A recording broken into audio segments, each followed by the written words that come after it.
तो नमस्कार सभी को। मेरा नाम है डॉक्टर तनु मित्तल। बिल्कुल वेलकम सर। और मैं हेड ऑफ डिपार्टमेंट सोशियोलॉजी हूँ। और आज जो मैं आपको टॉपिक पढ़ाने जा रही हूँ उसका नाम है रिपोर्ट राइटिंग। लेकिन जो मैंने आपका सिलेबस देखा है, एक्चुअली सिलेबस मुझे वैसा नहीं लगा अकॉर्डिंग टू सिलेबस। क्योंकि अगर आप रिपोर्ट राइटिंग पढ़ने जा रहे हैं तो उससे पहले आपको सारे data analysis, collection of data, ये सब पहले से नॉलेज है। मैंने जब शेड्यूल देखा ये सब बाद में लेक्चर्स हैं, तो कोई बात नहीं, आप ये समझिएगा मैं बहुत ज़्यादा उसको टेक्निकली नहीं पढ़ाऊंगी। क्योंकि उसके लिए टेक्निकली पढ़ने के लिए आपको पहले वो सारे कॉन्सेप्ट क्लियर होने चाहिए कि what is data collection, type of data collection and methods, उनके मेथड्स कौन कौन से हैं, ये सबको आपको पहले क्लियर होना चाहिए था। लेकिन मैं बहुत साधारण तरीके से आप लोगों को समझाने की कोशिश करूंगी व्हाट इज रिपोर्ट राइटिंग, और हम यहाँ रिसर्च में रिपोर्ट राइटिंग की बात क्यों कर रहे हैं और ये कहाँ कहाँ यूज होती है। अपनी इस क्लासरूम को शुरू करने से पहले आपसे जस्ट एक दो सिंपल से क्वेश्चन, कोई खड़ा नहीं होएगा, बैठ के ही आराम से आप लोग बताएंगे। आज से पहले, इस क्लासरूम से पहले आपने रिपोर्ट राइटिंग जो ये शब्द है, ये जो वर्ड है, कहीं सुना है? या राइटिंग हटा दीजिए, रिपोर्ट शब्द कहीं सुना है? आप कहाँ सुना है? कौन सी मैगजीन्स? आप? हाँ हाँ। अच्छा अच्छा अच्छा, आपने मैगजीन में सुना है, आपने स्कूल में सुना है, आपने? हाँ, जैसे आप मेडिकल चेकअप के लिए गए है ना, तो आपने मेडिकल में सुना है आपने? हाँ राइट। हाँ, just like, very good, excellent, mind blowing, बिल्कुल सही। जैसे क्या की कंट्रोलर एंड ऑडिटर जनरल की जैसे रिपोर्ट्स आती है। आप? हाँ जी। हम्म।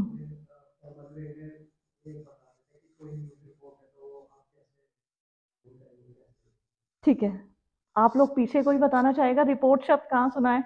नवीन सर, वैसे ही अगर बताना चाहें तो कोई कंपल्शन नहीं है। हाँ बिल्कुल बिल्कुल सही कहा सर आपने। इधर सर न, अरविंद सर कुछ।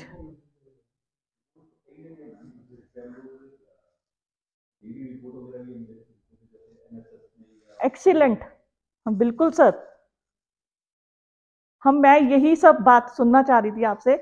और आप लोग इस टॉपिक को पहले से जानते हैं। मैंने को आपकी नॉलेज का लेवल, रिपोर्ट देखिए, डे टू डे लाइफ में हम अपनी रिपोर्ट को लेके, चाहे हम स्कूल में स्टूडेंट की प्रोग्रेस रिपोर्ट की बात करें, हम ब्लड सैंपल के लिए जाते हैं तो वो जब रिपोर्ट आती है, जब हम उस रिपोर्ट की बात करें, ठीक है। अभी आपने बताया कैग की रिपोर्ट, वो रिपोर्ट क्या होगी? कैग ने कौन कौन से उसमें फाइनेंशियल मैटर्स में अपने वो दिए, रिव्यू दिए, पॉजिटिव दिए कि नेगेटिव दिए, उनके बेस पे कार्रवाई तक हो जाती है, राइट।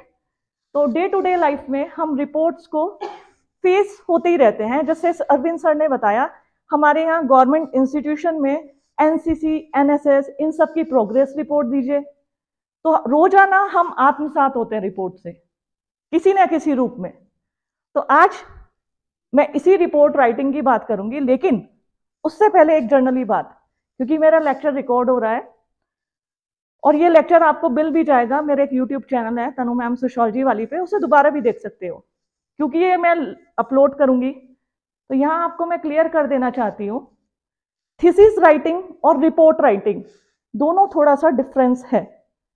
यदि मैं थीसिस राइटिंग की यहाँ बात करूं, तो चूंकि आपके सारे टॉपिक क्लियर नहीं हुए हैं, तो वो बताना इस प्लेटफॉर्म से ठीक नहीं होगा कि मैं आपको अभी से थीसिस राइटिंग बता दूं कि what is review of literature.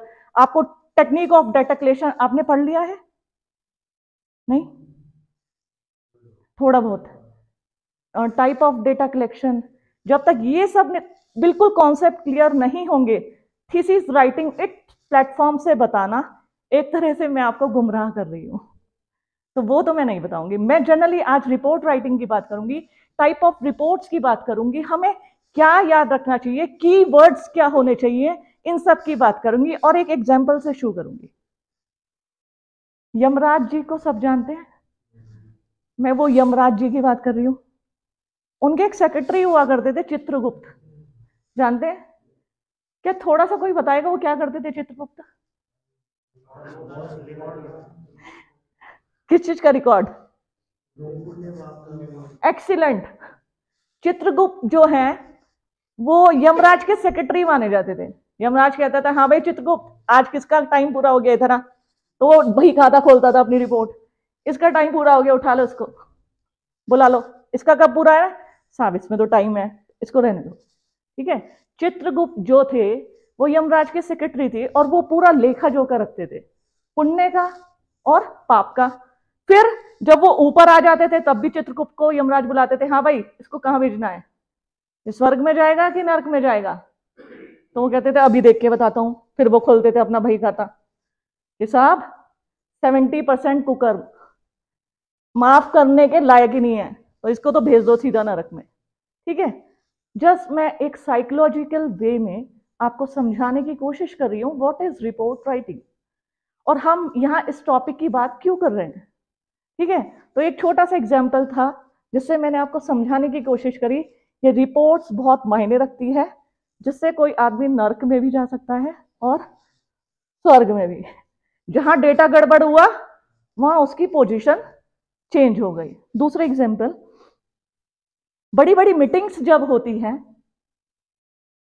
IAS level पे या किसी भी सेक्रेटरीट लेवल पे, कैबिनेट मिनिस्टर लेवल पे, या आप विधानसभा चली जाइए, आप लोकसभा चले जाइए, जब लोकसभा का सत्र चलता है, ध्यान देना कभी इस सत्र पे, अभी तो हम उसको बहुत लाइटली सुनते हैं लोकसभा के सत्र को कि यहाँ अपोजिशन बैठा है, यहाँ गवर्नमेंट के मेंबर्स हैं, ये आपस में वो कर रहे हैं, लेकिन आप ऊपर की लॉबी पे कभी ध्यान देना, बहुत सारे रिपोर्टियर्स बैठते हैं और रिपोर्टियर्स क्या काम करते हैं? रिपोर्ट राइटिंग का। क्या रिपोर्ट राइटिंग? कि जो पूरे सत्र में चर्चाएं चली हैं, कौन पॉजिटिव गया, किसने सरकार के अगेंस्ट बोला, किसने किस योजना पे उंगली उठाई, तुरंत रिपोर्टियर कहेगा, उस सेक्शन में जाएगा, सेक्शन से उसके जवाब तुरंत प्रिंट आउट होके आएंगे, मंत्री जी के पास पहुंच जाएंगे। तो ध्यान देना मेरे एक एक शब्द पर। रिपोर्ट्स जो होती है हमारे डे टू डे लाइफ से लेकर और हमारे शासन प्रशासन तक सब जगह बहुत मायने रखती हैं, और ये लिखना एक कला है। रिपोर्ट राइटिंग जो है यह एक आर्ट है और इसके लिए स्किल्स चाहिए।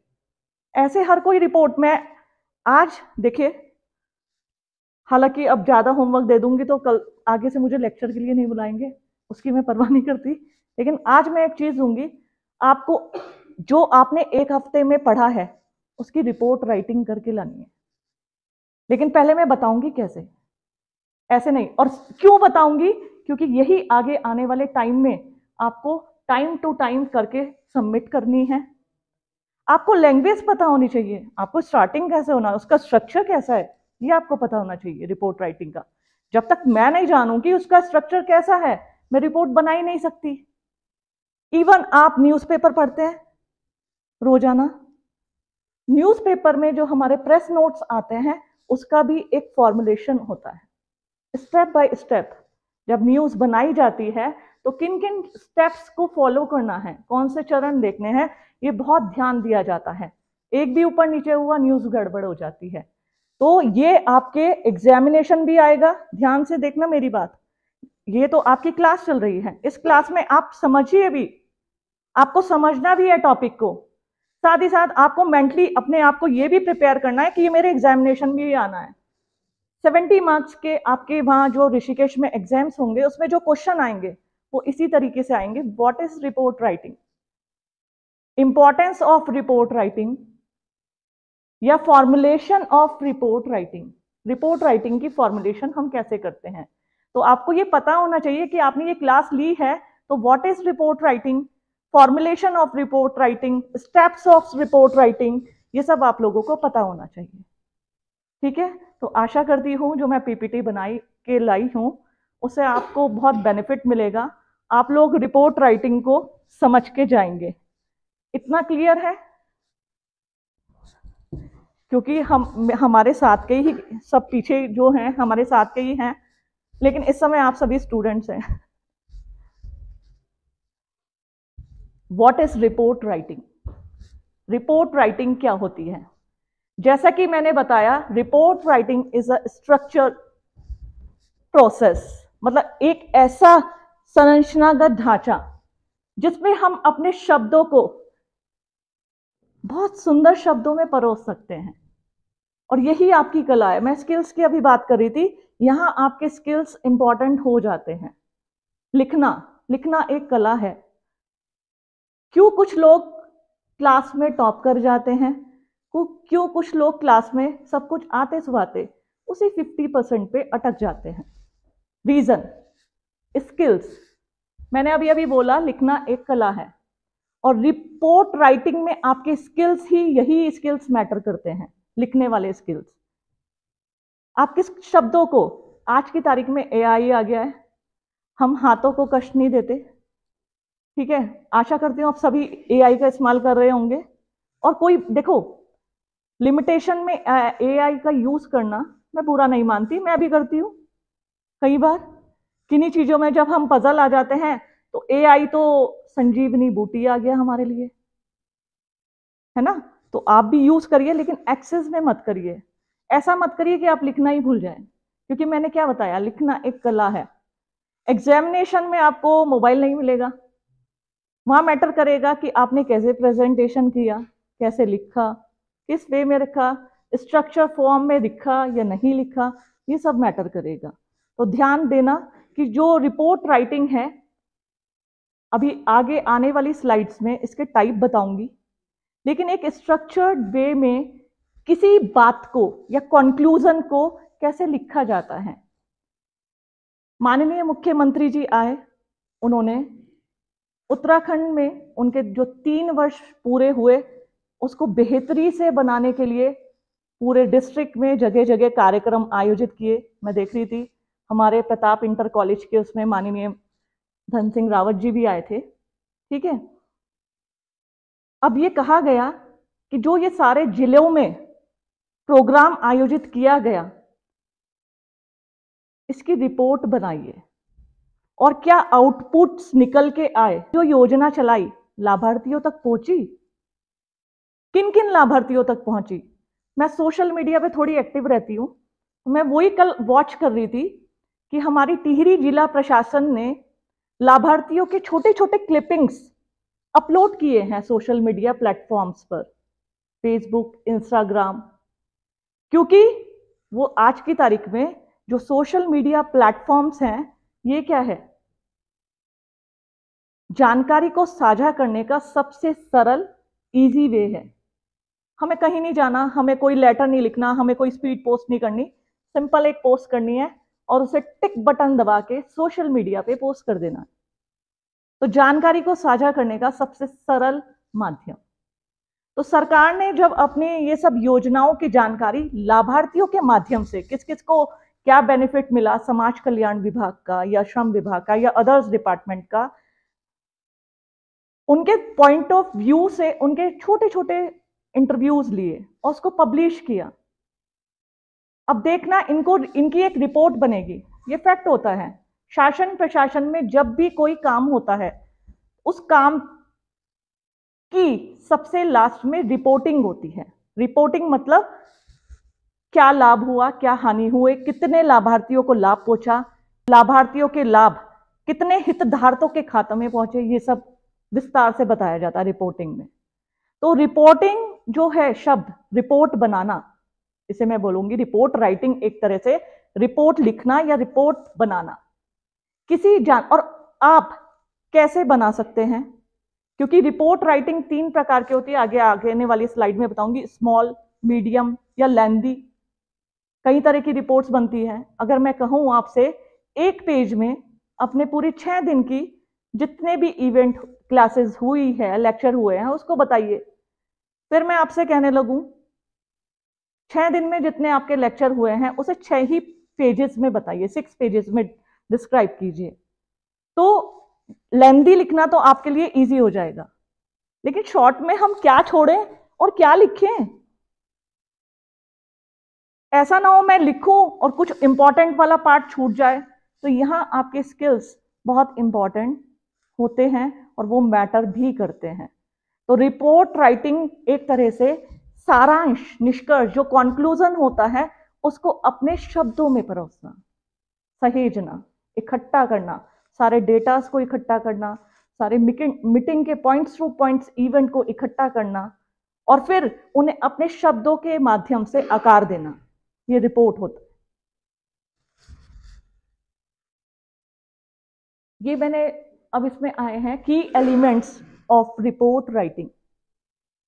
बहुत ध्यान दीजिएगा इन बातों पे, क्योंकि एग्जामिनेशन पर्सपेक्टिव से मैं ये पीपीटी शेयर भी कर दूंगी आप लोगों से।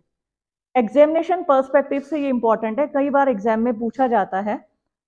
जैसे आपसे बहुत फॉर्मली बता रही हूं, मेरी स्टूडेंट ऋषिकेश कैंपस से पिछली बार प्री पीएचडी कर चुकी, क्योंकि मेरी ये फर्स्ट पीएचडी की क्लास है। तो मैंने पूछा बेटा आपके एग्जामिनेशन में किस तरह के क्वेश्चंस आए थे। पहले मैंने उसे जो इन्फॉर्मेशन है वो कलेक्ट की कि मैम ऐसे ऐसे आए थे। मैंने कहा रिपोर्ट राइटिंग या इससे रिलेटेड कैसे क्वेश्चन आए थे या प्रपोजल से रिलेटेड, जो उसने मुझे बताया फिर मैंने उसको फॉर्मुलेट करा पीपीटी में। उसमें की फैक्टर्स, ये इंपॉर्टेंट फैक्टर्स है कि हमें रिपोर्ट राइटिंग लिखते समय किन किन बातों का ध्यान रखना चाहिए, वो कौन से फीचर्स हैं, कौन से फैक्टर्स हैं। इंपॉर्टेंट, क्लियर स्ट्रक्चर, बिल्कुल स्पष्ट हो, भाषा भी स्पष्ट हो, लेखनी भी। अगर आप टाइप नहीं करा रहे हैं तो आपकी हैंड राइटिंग ऐसी होनी चाहिए कि जो सामने वाले को इजीली समझ में आए। तो क्लियर स्ट्रक्चर उसका होना चाहिए, फ्लो होना चाहिए। फ्लो मतलब मंत्री जी आए, समाज कल्याण विभाग, फिर आपने लिखा कि उन्होंने लाभार्थी को 1 लाख रुपए दे दिए, उन्होंने व्हील चेयर वितरित कर दी, फिर आपने बताया मंत्री जी ने मुख्यमंत्री जी की तारीफ की, फिर श्रम विभाग पे आ गए। नहीं, फ्लो होना चाहिए, आपको पता होना चाहिए स्टेप्स का। आप चाहे प्रेस विज्ञप्ति बना रहे हैं, इवन आप चाहे आंसर राइटिंग कर रहे हैं, ये रिपोर्ट राइटिंग को छोड़ दीजिए, आप एग्जामिनेशन में यदि आंसर राइटिंग भी करते हैं ना, अगर आपका फ्लो नहीं है, एग्जामिनर कहेगा ये इसने तो ध्यान ही भटका दिया मेरा। अभी मैं बात करी थी कुछ टॉपर्स की या सिविल सर्विसेज वगैरह की, वहां कुछ बच्चे टॉप कर जाते हैं, कुछ बच्चों के नंबर ही नहीं आते और कुछ लोग फेल हो जाते हैं, क्योंकि मेंस में जो राइटिंग स्किल्स होते हैं वो बहुत इंपॉर्टेंट होता है। और एक फ्लो बनाना चाहिए। फ्लो, जैसे हम भाषा की बात करें, हम बात कर रहे हैं जनरली, या खाने की बात करें, मेरे घर में मेहमान आए और जाते ही साथ मैं उन्हें रसगुल्ले और गाजर का हलवा, जी खाइए खाइए, फिर बाद में खाना, क्योंकि हमारे यहाँ फ्लो होता है पहले खाना परोसा जाता है फिर मिठाई दी जाती है। तो समझिए मेरी बातों को, मेरा इशारा किस साइड है, राइट। फिर एक्यूरेट डेटा, अगर आपको डेटा नहीं पता है तो इस पोर्शन को आप रहने दीजिए, क्योंकि ये अगर आपने डेटा रॉन्ग दे दिया तो पूरी रिपोर्ट ही गलत हो जाती है। मैं एक ऐसा मैटर जानती हूं कि एक बार किसी विभाग ने, करोड़ों का बजट था और जो उसका फॉर्मुलेशन था या जो उसको डिवाइड किया गया था उसमें डेटा गलत हो गए थे। अधिकारी की नाप हो गई, नाप इन द सेंस उनको फटकार लगी कि तुमने डेटास गलत कैसे दे दिए, जो बाइफरकेशन किया गया था बजट को अकॉर्डिंगली आपने वैसा दिया ही नहीं है। तो ध्यान रखना हमेशा, डेटा जो भी दे रहे हो, फॉर एग्जाम्पल आपको रिपोर्ट राइटिंग कहां काम आएगी थोड़ा सा ये बताऊंगी मैं। आप सब रिसर्च स्कॉलर्स हैं, आप सेमिनार्स में जाएंगे, नेशनल सेमिनार, इंटरनेशनल सेमिनार अक्सर होंगी और आपको अटेंड भी करनी होगी। फिर आपसे कहा जाएगा इस 2 दिन के इंटरनेशनल सेमिनार में की रिपोर्ट बनाइए। अगर आप पूरे टाइम दोनों दिन सेमिनार में बैठे हैं तो आप रिपोर्ट इजीली बना सकते हैं। या फिर एक तरीका है, बीच में आप खाना खाने निकल गए, ठीक है, थक गए थे तो बाहर खड़े हो गए। ऐसे में क्या होता है, डेटा कलेक्शन होता है। जो मंच संचालक है, आप जाके कि कौन है, उनका बायोडाटा आप पहले से ही ले सकते हैं, उसके हिसाब से भी बना सकते हैं। लेकिन डेटा अगर आपका एक्यूरेट नहीं है तो पूरी रिपोर्ट गलत हो जाती है। तो ध्यान रखिएगा, रिपोर्ट राइटिंग के समय आपका डेटा एक्यूरेट होना चाहिए। ठीक है, नेक्स्ट है पर्पसफुल कंटेंट। जो कंटेंट है वो लॉजिकली और पर्पसफुल होने चाहिए। ऐसा नहीं है उनका सेमिनार से कोई लेना देना ही नहीं है कि सेमिनार के टी टाइम में स्नैक्स थे और टी थी, तो ये तो डेटा रिलेवेंट नहीं है। सिंपल हम ये टाइम लिख सकते हैं, टी टाइम। पर्पसफुल डेटा लिखिए कि जो हमारे स्पीकर थे उन्होंने इस टॉपिक पे अपना बताया, वक्तव्य रखा, मेन पॉइंट्स ये थे। और ऐसा हो सकता है आपको कुछ कंटेंट अच्छा लगे, आप उसको मेंशन कर सकते हैं, तो ध्यान देना इस बात का। साथ ही क्लियर कम्युनिकेशन, जो हमारा संचार हो रहा है, कम्युनिकेशन हो रहा है, वो बहुत क्लियर होना चाहिए। क्लियर कम्युनिकेशन मतलब जब आप सेमिनार्स में जाएंगे और आप फॉर एग्जांपल मेरे रिसर्च स्कॉलर हैं, जैसे मैं कहूँगी बेटा मेरी सेमिनार है, आप रिपोर्टियर हैं, फिर ये रिपोर्टियर यहाँ पे रिपोर्ट प्रेजेंट करेगी। लास्ट जब सेमिनार का एंड हो जाएगा तो इसको रिपोर्ट प्रेजेंट करनी पड़ेगी। फिर प्रेजेंटेशन में क्या इंपॉर्टेंट होता है, कम्युनिकेशन जो वे होता है बिल्कुल क्लियर होना चाहिए, भाषा बिल्कुल स्पष्ट होनी चाहिए, सामने वाले को समझ में आने चाहिए। तो कम्युनिकेशन जो हो वो क्लियर हो, अदरवाइज जो रिपोर्टियर्स होते हैं, जो रिपोर्ट्स होती है वो मीनिंगफुल नहीं रह जाती हैं। ठीक है, नेक्स्ट विजुअल एलिमेंट्स। जैसा कि मैंने बताया, आप विजुअल एलिमेंट्स भी यूज कर सकते हैं। आप रिपोर्टियर हैं, आपने रिपोर्ट प्रेजेंट की, तो आपने कुछ क्लिपिंग को, सेमिनार की झलकियों को इस पीपीटी के माध्यम से प्रदर्शित कर दिया। आपने रिपोर्ट भी प्रेजेंट की, आपने कुछ विजुअल एलिमेंट्स ले लिया, उससे आपकी रिपोर्ट क्या हो गई, इंटरेस्टिंग, सामने वाले को देखने में भी अच्छा लगा, आपको बताने में भी अच्छा लगा, आपका समय भी बच गया।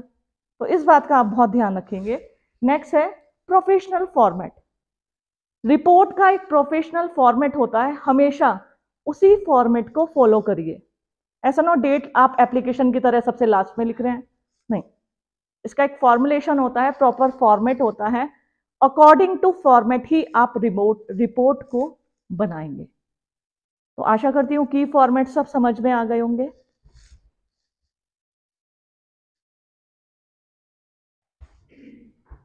हमें क्यों जरूरत पड़ती है रिपोर्ट्स की? हम तो सेमिनार में थे, लेकिन जो नहीं था, बाई चांस वो कहीं और बिजी था, वो वहां थे ही नहीं। सरकार जो अपनी रिपोर्ट्स प्रकाशित कराती है, पब्लिश कराती है, हम आम जनता तो वहां होते नहीं, तो हमें कहां से जानकारी मिलती है? Through reports. हमने ब्लड सैंपल्स दिया, डेंगू पॉजिटिव है कि नेगेटिव है, हमें कैसे पता चला? थ्रू रिपोर्ट्स, रिपोर्ट्स के माध्यम से। तो यहाँ रिपोर्ट्स बहुत इंपॉर्टेंट होती है। ऐसा मत सोचिएगा कि रिपोर्ट इंपॉर्टेंट नहीं होती, रिपोर्ट बहुत इंपॉर्टेंट होती है। इस बात को आप हमेशा अपने दिमाग में लेके चलिएगा। जब आप थीसिस राइटिंग करेंगे, लास्ट में जब कंक्लूजन लिखेंगे, उसके बाद भी एक रिपोर्ट बनती है। मैं अपना एक अनुभव यहाँ आपसे एक्सपीरियंस शेयर करूंगी। जब मेरा पीएचडी का वाइवा हुआ, बीएचयू से पांडे जी आए थे मेरे वाइवा में, और उन्होंने बैठते साथ मुझसे पूछा, मैडम अपनी थीसिस को हमें 5 मिनट में बताइए। पहले तो मैं थोड़ा वो हुई कि 5 मिनट में अपनी पूरी थीसिस ऐसे कैसे बताऊं? चैप्टराइजेशन, यह आपका स्किल्स मैटर करता है। एक तरह से रिपोर्ट, हमेशा जब भी कोई काम करें उसकी एक समरी जरूर बनाएं। ये तो मैं थीसिस की बात कर रही हूँ, कोई भी काम करें, क्योंकि अपने आप को पहले वेल प्रिपेयर रखें। कोई भी अगर कोई प्रश्न पूछता है तो आपके पास यदि एक समरी होगी अपने वर्क की, तो इजीली आप उसको सामने वाले को बता सकते हैं, आप स्पीचलेस नहीं होंगे। तो ध्यान देना मेरी बात, काम कोई भी करें, आप रिपोर्ट लिख रहे हैं, आप सेमिनार की रिपोर्ट लिख रहे हैं, इवन आप अपनी थीसिस लिख रहे हैं, आपको अपनी थीसिस का सारांश चंद शब्दों में पता होना चाहिए। आपने सेमिनार में आपके गाइड ने कहा है कि बेटा आप मेरे रिसर्च स्कॉलर हो, आप रिपोर्टियर बनोगे, तो आपको उस सेमिनार का सारांश ये नहीं कि सर अभी बताता हूं मैं, एक मिनट सर, हाँ सर ये है ना, यहां आपका प्रेजेंस ऑफ माइंड मैटर करता है। तो हमेशा जो भी कार्य करें बेहतरी से करें। आप रिसर्च स्कॉलर हैं, मुझे बड़ी खुशी हुई हमारे कॉलेज को जो ये प्री पीएचडी कोर्स मिला, न्यू एनर्जी इस कॉलेज में आई। बहुत कुछ आप इस कॉलेज से सीख के जाएंगे। और जो मेरी क्लासेस है, कल भी मेरी क्लास है, मैं आशा करती हूँ आपको वो पॉइंट सिखाऊंगी। अपने अंदर आत्मविश्वास लाओ सबसे पहले। यह आत्मविश्वास आपको कोई भी काम इजीली करा सकता है। ये तो सिंपल रिपोर्ट राइटिंग है, तो मात्र रिपोर्ट राइटिंग नहीं, कल को आपको क्लास भी पढ़ानी है, ठीक है, तो उसमें भी आपका आत्मविश्वास मैटर करेगा। स्टूडेंट सोचेंगे नए सर आए हैं, सर तो हमारे पीछे सब अनुभवी है, आप तो सब नए हैं, आप जाएंगे तो कि कैसे पढ़ाऊं, क्या पढ़ाऊं। तो यहाँ आत्मविश्वास रखिए। आज मैंने जो बताया उसकी एक रिपोर्ट बनाना। अगर मैं कल पूछूं तो आपको छोटे से एक सारांश में देखना ना पड़े कि मैडम तनु मैम ने रिपोर्ट राइटिंग बताया था, तो अच्छा मैडम अभी एक मिनट ना, यहाँ आपके स्किल्स मैटर करते हैं। ये मैं इसलिए इंसिस्ट भी करूंगी आपको क्योंकि आप भविष्य के प्रोफेसर हैं। आप सभी जो पीएचडी कर रहे हैं, मैं आपको भविष्य का प्रोफेसर देख रही हूँ। और मैं चाहती हूं कि आप जिस भी मंच पे खड़े हो, मैं अपने हर स्टूडेंट को क्लास में यही बोलती हूँ, या जितने भी सर हैं, बड़े आत्मविश्वास के साथ क्लास लेते हैं। बच्चे बड़े मतलब हैप्पीनेस के साथ घर जाते हैं, आज कुछ सीख के आए। और आप कोशिश करिएगा आप हर क्लास में ये दें कि आज मैंने ये सिखाया, या मैंने आज अपनी रिपोर्ट राइटिंग की क्लास ली है तो मैं आज अपने स्टूडेंट को ये सिखा पाई। आज मेरी पीएचडी 2007 की है, बहुत साल पहले की थी, और बहुत अरविंद साहब बहुत इजी लैंग्वेज। अब तो what is content analysis, SPSS और नोवा, ये सब चीजें आ गई। हमारे यहाँ साइटेशन कुछ नहीं था, तो मैंने भी समझो ये रिपोर्ट राइटिंग ये सब मैं पढ़ के आई हूं थोड़ा सा। कोई भी क्लास बिना पढ़े मत लेना, अपने आप को प्रिपेयर रखना। कॉन्फिडेंस सामने वाले को बता भी नहीं पाएगा आप पढ़ के आए हैं, इतने आत्मविश्वास से बोलना अपनी हर क्लास में। तो ध्यान रखना, आपके अंदर मैं फ्यूचर का प्रोफेसर देख रही हूं। और जब आत्मविश्वास होगा तो रिपोर्ट राइटिंग तो क्या, थीसिस भी ऐसे लिख डालोगे कि वाह। नेक्स्ट, इसी में यही सब बातें हैं कि आपकी डिसीजन मेकिंग जो मैंने आपको बताया है, प्रोग्रेस डॉक्यूमेंट, रिसर्च फाइंडिंग कि आपको रिसर्च में क्या क्या मिला, आपने क्या क्या फाइंड किया। जैसे मैंने सरकार की योजनाओं का एग्जाम्पल अभी ले रही थी कि आपकी फाइंडिंग्स क्या आ रही, किस डिपार्टमेंट ने सबसे अच्छा काम किया आपकी नजरों में। वैसे नहीं, आपने जितने भी इवेंट को अटेंड किया, आपके पॉइंट ऑफ व्यू से कौन सा डिपार्टमेंट बेस्ट है, अपनी फाइंडिंग्स जरूर बताना, विथ पॉइंट्स बताना। अपनी फाइंडिंग्स को ऐसे मत बताना, विथ पॉइंट्स बताना। अगर हम डिफरेंट टाइप ऑफ रिपोर्ट्स की बात करें, जो मैं अभी कर भी रही थी, short and informal reports, medium length and technical reports, और एक है कॉम्प्रहेंसिव फॉर्मल रिपोर्ट्स। अगर मैं देखो ये 1 to 2 पेजेस, 1 से 2 पेज की फॉर्मल रिपोर्ट, शॉर्ट जो होती है कम से कम 1 पेज, मैक्सिमम 2 पेज बस। और इनफॉर्मल, इनफॉर्मल कहते हैं फॉर्मेलिटी नहीं, इनफॉर्मल कि क्या हुआ कैसे हुआ, आप अपनी भाषा का प्रयोग कर सकते हैं। बहुत ज्यादा फॉर्मल होने की जरूरत नहीं है, माननीय महोदय, महिम, ना ना ना, informal. Medium length and technical report, ये जो रिपोर्ट्स होती है 20 to 50 पेजेस, मीडियम रिपोर्ट्स जो होती हैं, और इसमें आपको technical charts, data collection, diagram, interpretation of data, ये सब मेंशन करना पड़ता है। डेटा कैसे लिया, किस किस विभाग ने कितनी योजनाएं इंट्रोड्यूस की, समाज कल्याण विभाग ने 10 की, श्रम विभाग ने 15 की। ये सब आपको presentation through data, through chart, through पाई डायग्राम, ठीक है। और जो हमारी कॉम्प्रहेंसिव फॉर्मल रिपोर्ट्स हैं, कैग की वार्षिक रिपोर्ट, जस्ट लाइक कैग की जो हमारे कंट्रोलर एंड ऑडिटर जनरल की रिपोर्ट्स होती है कि 2023 और 24 की फाइनल रिपोर्ट्स जो कि 300 से 400 पन्नों तक भी हो सकती है। बड़ी बड़ी फाइनेंशियल डिपार्टमेंट की, बजट की, अलग अलग डिपार्टमेंट्स अपनी पूरे साल भर की गतिविधियों की जो रिपोर्ट्स बनाते हैं वो इसमें आती है कॉम्प्रहेंसिव फॉर्मल रिपोर्ट्स में। भाषा बिल्कुल संगठित, व्यवस्थित, स्ट्रक्चर्ड इस तरह की होती है, तो ध्यान रखिएगा इसको। इंफॉर्मेटिव रिपोर्ट्स, जैसे मैं अभी कॉम्प्रहेंसिव, लेंदी रिपोर्ट, फॉर्मल रिपोर्ट की बात कर रही थी। इंफॉर्मेटिव जो हमारे को ज्यादा से ज्यादा जानकारी विद डेटा, विद पिक्चर्स, कहीं ना कहीं वो इंफॉर्मेटिव रिपोर्ट्स में आती है। फैक्ट बेसिस होती है, टोटली फैक्ट बेसिस। ऐसा नहीं आपने मनगढ़ंत डेटा को, अपनी जानकारी को उसमें डाल दिया, नहीं, टोटली फैक्ट्स बताने होते हैं। आपने देखा होगा जब आप रिव्यू ऑफ लिटरेचर अपने थीसिस में करेंगे या आप लोगों की क्लास होगी तो उसमें आपको बताया गया होगा कि आपको पूरा फैक्ट बेस कौन सी किताब से लिया है, writer name, publisher name, year, कौन से ईयर का वो एडिशन है, लास्ट में page name, page number sorry, वो सब मेंशन करना पड़ता है। जो इंफॉर्मेटिव रिपोर्ट्स होती है वो टोटली फैक्ट बेसिस होती है, तो ध्यान रखिएगा ये मेरी बात।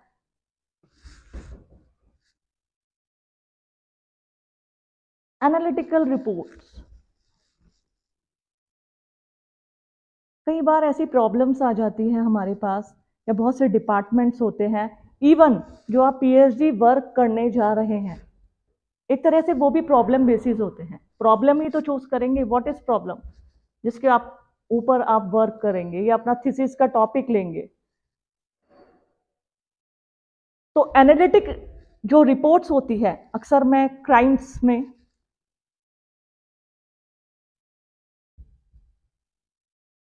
नेशनल क्राइम रिकॉर्ड ब्यूरो आपने सुना होगा, अक्सर जितने भी हमारे पूरे भारत में आपराधिक गतिविधियां घटित होती हैं वो पूरे डेटास को डिस्क्लोज करते हैं अपनी साइट्स पर। फिर स्टेट की होती है, स्टेट ऐसे डिस्ट्रिक्ट, वो अपने अपने data district wise, state wise और पूरे ऑल इंडिया बेस पे। फिर वो एनालिटिकल, वो कंपैरिजन करते हैं। जैसे यहां एक फिर से एक एग्जांपल दूंगी आपको। लास्ट टाइम एनसीआरएफ की दिसंबर में रिपोर्ट आई और उस रिपोर्ट से उत्तराखंड में हड़कंप मच गया था। किसी को कुछ जानकारी है इस बारे में? जो मैंने अपनी फाइंडिंग्स दी, हमारे यहाँ जो डीजीपी आए थे अभिनव कुमार, अशोक कुमार के बाद, विमेन्स केसेस को लेके बहुत सीरियस हो गए थे, और इवन अशोक कुमार जी भी। महिला थानों की संख्या आप देखना 2023 में इंक्रीज हुई थी। जहां केसेस को दर्ज नहीं किया जाता था वहां केसेस दर्ज किए जाने लगे, स्ट्रिक्टली ऑर्डर आए। विमेन्स सेल हर स्टेट में, हर डिस्ट्रिक्ट में, हर तहसील में इंप्लीमेंट करने को फोर्स किया गया। कोर्ट ब्यूरो हमें बता रही थी कि जैसे डिस्ट्रिक्ट लेवल पे उसके रीजंस क्या हुए। उत्तराखंड एक छोटा स्टेट है, हमारे से ज्यादा क्राइम यूपी में, एमपी में, आप सोच सकते हैं बिहार में, छत्तीसगढ़ में।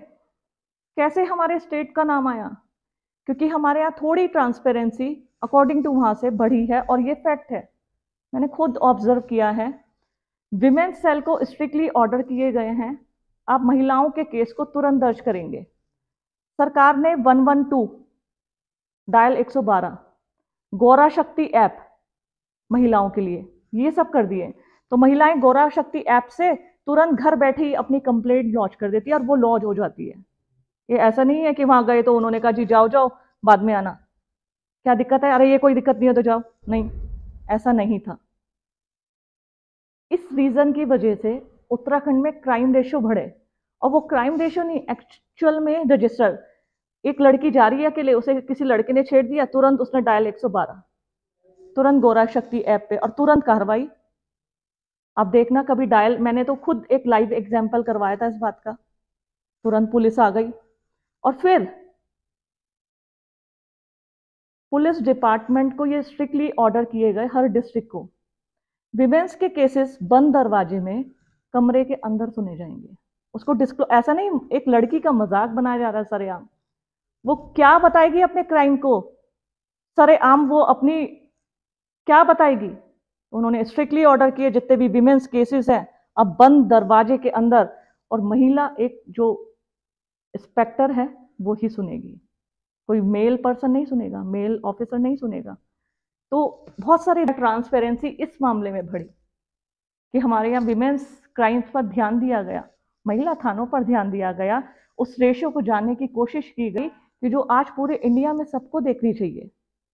और वास्तव में आप आइए हमारे पहाड़ में, हमारी महिलाएं ऐसे, हमारी लड़कियां ऐसे ही घूमती हैं, और आप निकल के दिखाइए छत्तीसगढ़ में 6 बजे के बाद, बिहार में।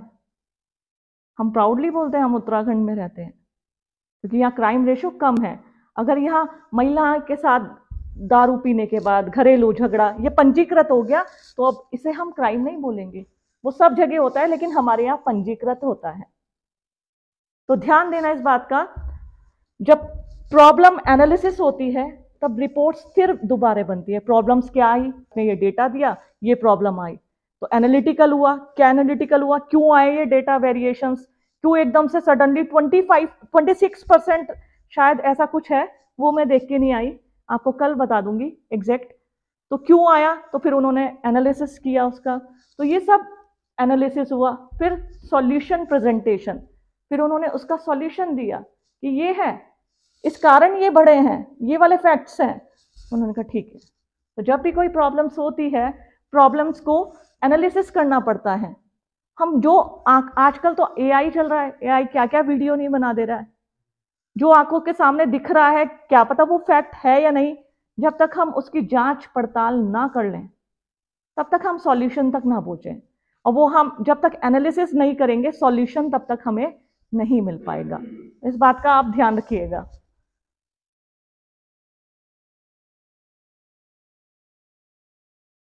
Progress report,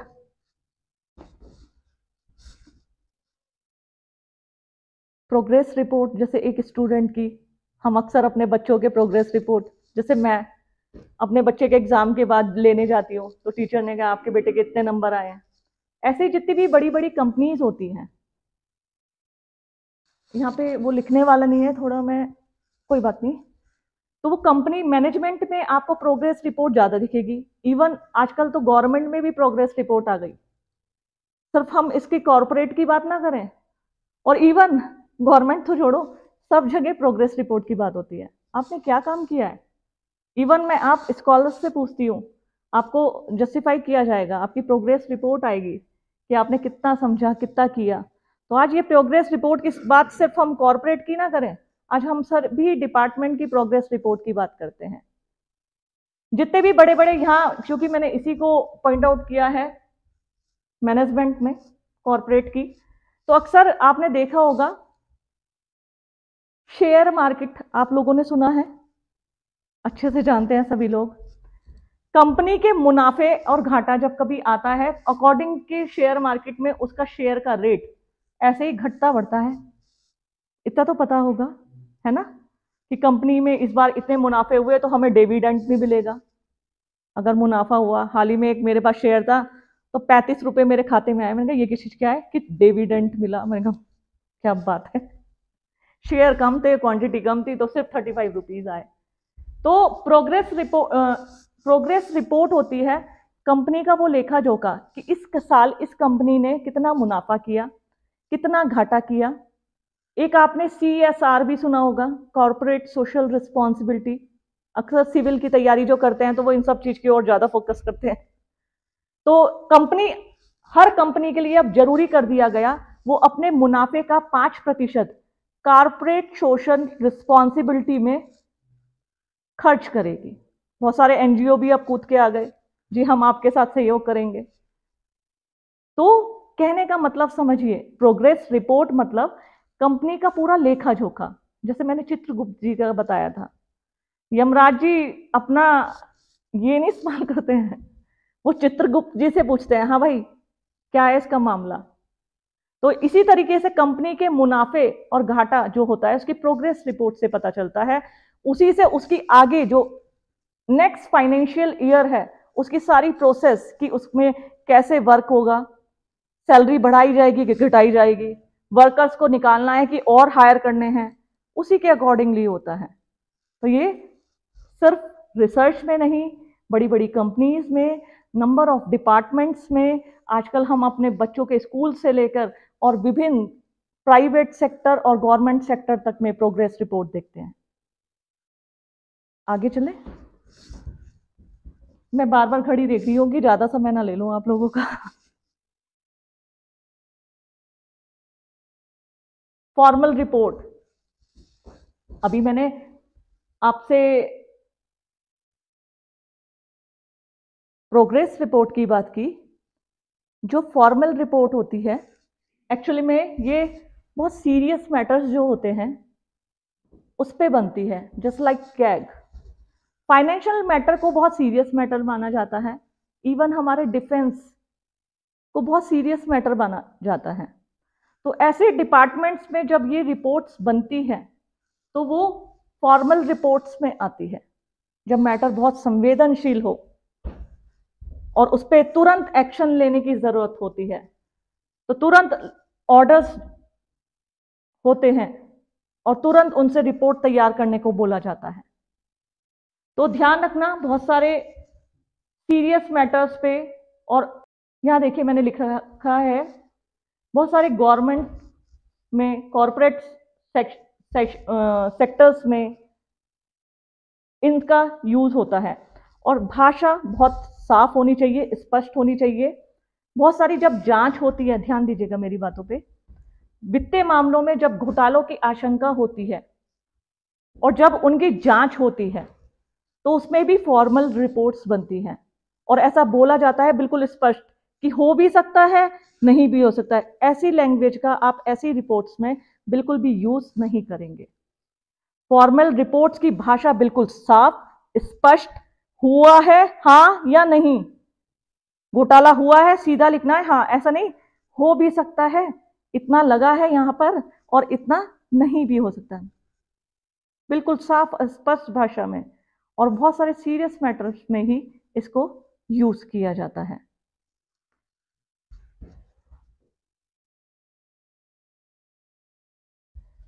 making information clear, जो भी इंफॉर्मेशन हो बहुत स्पष्ट होनी चाहिए, जो मैं पहले कई बार इस रिपोर्ट राइटिंग में आप लोगों को बता चुकी हूं। जैसे क्लियरिटी इन रिपोर्ट, जो रिपोर्ट में हो बहुत क्लियरिटी हो उसमें।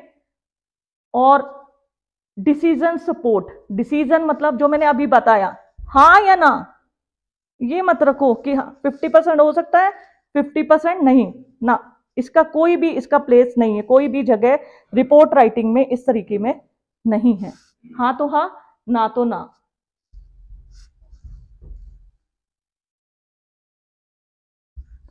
Record keeping and communication, record को हम कैसे सेफ रख सकते हैं। रिकॉर्ड कीपिंग, कीपिंग मतलब अपने पास। आप सेमिनार में गए तो आप अपने पास एक डायरी लेके गए, फर्स्ट डे किसने क्या बोला, किन किन फैक्ट्स पे बोला, रिकॉर्ड्स को अपने पास इकट्ठा कलेक्ट करना। कोई भी रिपोर्ट है, आप रिपोर्टियर हैं, गवर्नमेंट रिपोर्टियर है, सेमिनार के रिपोर्टियर है या कहीं भी, इंपॉर्टेंट होता है रिकॉर्ड को अच्छे से संभाल के रखना। पता चल रहा है आप जब रिपोर्ट को फाइनलाइज करने चले या बनाने चले, अरे वो पेज कहाँ गया, उसमें मैंने फर्स्ट डे का हाफ पार्ट लिखा था, वो तो है ही नहीं। नहीं, हमेशा अपने पास एक डायरी रखिए, एक नोटबुक रखिए, फ्लो में फर्स्ट पेज सेकंड पे, ऐसा नहीं फर्स्ट पेज पे बाद में लिख दिया सेकंड पेज पे, ऐसे नहीं। हमेशा डेटा जो कलेक्शन हो, इंफॉर्मेशन जो आप अपने पास रखें, संभाल कर रखें। इस बात का आप बेहतरी से ध्यान रखिएगा। कम्युनिकेशन एडवांटेज इसमें बताई है मैंने कि जब हम एक दूसरे विभाग से संपर्क करते हैं, कम्युनिकेट करते हैं, एक डिपार्टमेंट से दूसरे डिपार्टमेंट या एक प्लेस से दूसरे प्लेस या एक साइट से दूसरी साइट, तो वो जो कम्युनिकेशन प्रोसेस है वो भी प्रॉपर होना चाहिए। जैसे हमें कई विभागों से डेटा कलेक्ट करना है या कई विभागों की रिपोर्ट बनानी है। जैसे कि अभी आपको बताया होगा, जब आप थीसिस में डेटा कलेक्शन करेंगे तो क्वेश्चनियर शेड्यूल वगैरह आपको बताया गया होगा, इंटरव्यू शेड्यूल क्वेश्चनियर, शायद अभी नहीं पढ़े ना। अच्छा, जैसे हम थोड़ा सा यहाँ इसको बताऊंगी क्योंकि ये उसी से इंटरकनेक्टेड है। जब आप रिसर्च करने जाओगे, जिस एरिया में जाओगे, समय की बचत करने के लिए आप घर से ही कुछ स्ट्रक्चर फॉर्म में इंटरव्यू लेने के लिए क्वेश्चन बना के जाएंगे। ऐसा ना आप गए क्वेश्चन, अरे ये पूछना था, हाँ याद आ गया, अच्छा आप किस फील्ड में काम करते हैं, फिर घर आके अरे सैलरी तो पूछना ही भूल गया। इससे बचने के लिए हम स्ट्रक्चर फॉर्म में एक इंटरव्यू शेड्यूल बना के जाते हैं, हम सामने रखेंगे उनसे। इवन आपने कभी कंप्यूटर इंटरव्यू फेस किया हो तो आपने देखा होगा, वो तो वैसे ही जो भी क्वेश्चन आया पूछ लेते, लेकिन कहीं ना कहीं वो माइंड मेकिंग करके जाते हैं। जो हमारा बेस है इंटरव्यू का, इन्हीं क्वेश्चन पे बेस है।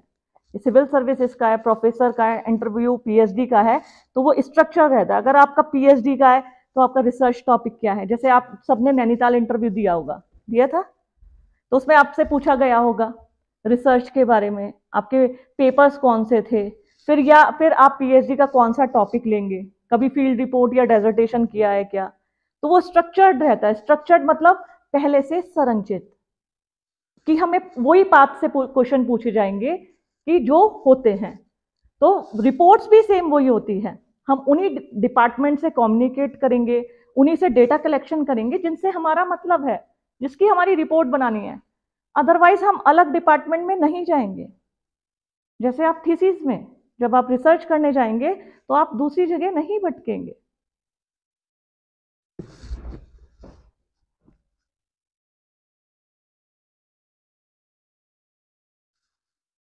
Tips for effective report writing, कुछ ऐसी छोटी छोटी टिप्स, जैसे भाषा को लेके, स्ट्रक्चर को लेके, फ्लो को लेके, या उसके विजुअल, या उसके कैसे आप उसको प्रेषित करेंगे।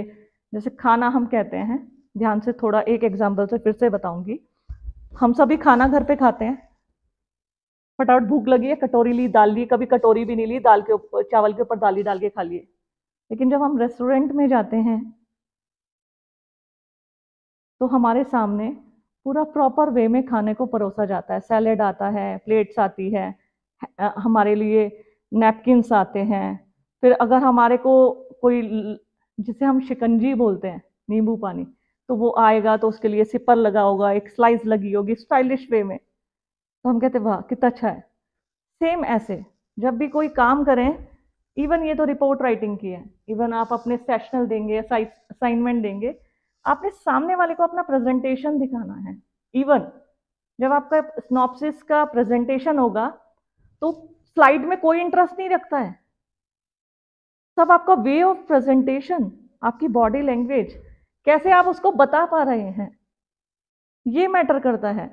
तो ध्यान देना, मात्र सिर्फ यहाँ रिपोर्ट राइटिंग की बात नहीं हो रही है, मैं सभी चीज की बात कर रही हूं आपसे, कि जब हम यहाँ ये है कि tips for effective report writing, सबसे पहला कीप लैंग्वेज सिंपल, मतलब बहुत साधारण भाषा में हो जो किसी की भी समझ में आ जाए।